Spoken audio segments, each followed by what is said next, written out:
Saya Alusna Nadiroh akan mempresentasikan mengenai decoding atau pemaknaan pesan.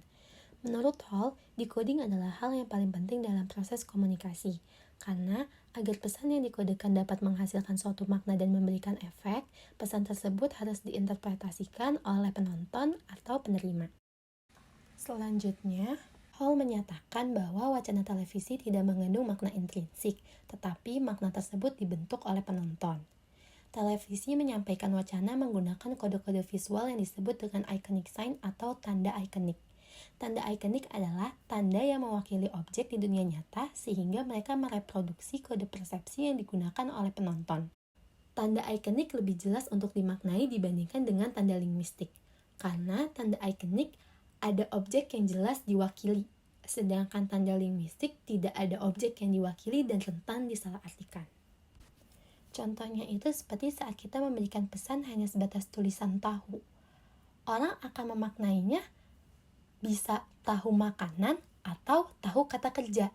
Tapi jika kita memberikan pesannya berupa gambar tahu yang kotak warnanya putih, orang pasti akan memaknainya itu tahu makanan.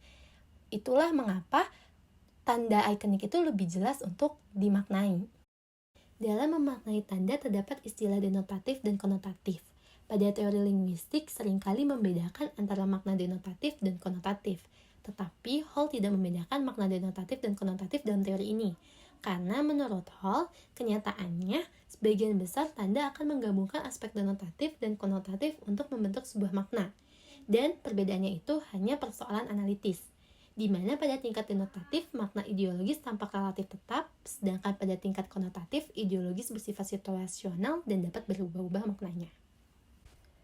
Selanjutnya, dalam proses memaknai sebuah tanda, Hall juga berfokus pada polysemic value atau nilai polisemik dari suatu tanda pada televisi.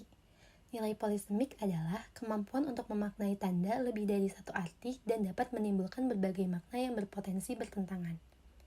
Oleh karena itu, muncullah istilah preferred meaning yang berarti makna yang secara umum dipahami khalayak bergantung pada akal sehat dan diterima begitu saja.